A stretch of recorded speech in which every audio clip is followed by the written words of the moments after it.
Narcissism Personality Disorder, or Narcissistic Personality Disorder. We got to talk about that. What is it? Now, we know if it's a disorder, it's stable inside, outside, and creates pain for them and probably for you. Now, I'm going to take a journey through the Diagnostic and Statistical Manual. That's kind of the Bible of disorders. It is a for-profit organization or non-profit organization. It is not a government-issued thing. The DSM changes over the years. Many changes have happened over my 30-year career. So it's in flux. It's kind of a living document, so to speak. It kind of evolves and it changes as culture changes. But the narcissism disorder has pretty much stayed stable, has not really changed much over the years, because it's one of those disorders that kind of is like, yeah, that one's real. So I want to talk through exactly what narcissism personality disorder is according to a diagnostic criteria that, as a psychologist, I would be reading out of my DSM, okay, to make an initial assessment. Now, initial assessment is not measurement, okay, and that's what happens when you might go on the internet or go to a counselor and they say, well, is he like this? Is he like this? Is he like this? Oh, he's a narcissist. That's probably where they're trying to come from, but that is not a measurement of narcissism. That's an assessment. You know, if you take your child to a doctor and he asks you a few questions, they go, sounds like this. Let's go take a test and see. It's that kind of process. So let's do our assessment. Let's walk through this as I would, just right out of the DSM. Okay, you can go online and you would see the same exact language, but I want you to hear from me. Let's walk through this. Okay, narcissism personality disorder is a pervasive pattern of grandiosity in fantasy or behavior. So sometimes it's just going on inside their brain on how amazing they are, okay? And sometimes they really act it out. There's a need for admiration as indicated by 5 or more of the following. Now, stop here.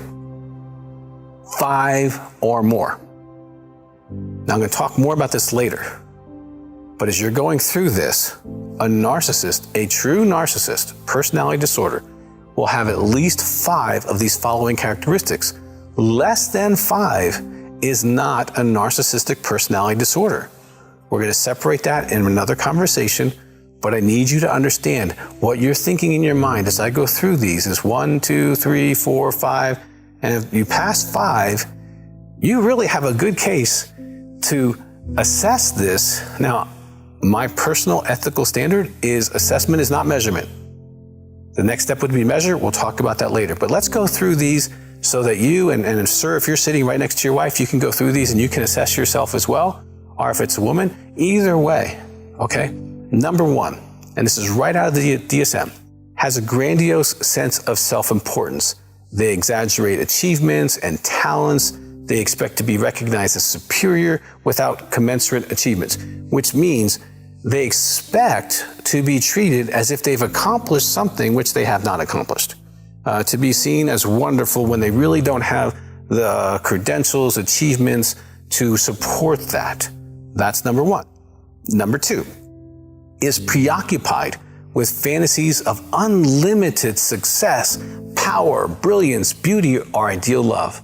So it's a constant theme of their processing of one of these things that they're pursuing or believe in or they think that they've gotten hold of. Number 3, believes that he or she is special and unique and can only be understood or associate with other special or high status people or institutions. They might get their grandiosity by, being on staff at a certain place or being connected to a certain person or that kind of thing. Number 4, requires excessive admiration. They need to be praised constantly, okay? Whether real or imaginary, this is kind of driving them, okay? Number 5, has a sense of entitlement, unreasonable expectations of special favorable treatment or automatic compliance with his or her expectations. They should do this because I am me. Don't they know who I am? And you can generally spot this, but that's one of the behaviors. Number 6 is interpersonally exploitive. They take advantage of others. to achieve their own ends. And I would just say this, they tend to use people. And if you're in a relationship with a narcissist, you feel used more than loved. You feel drained more than nurtured.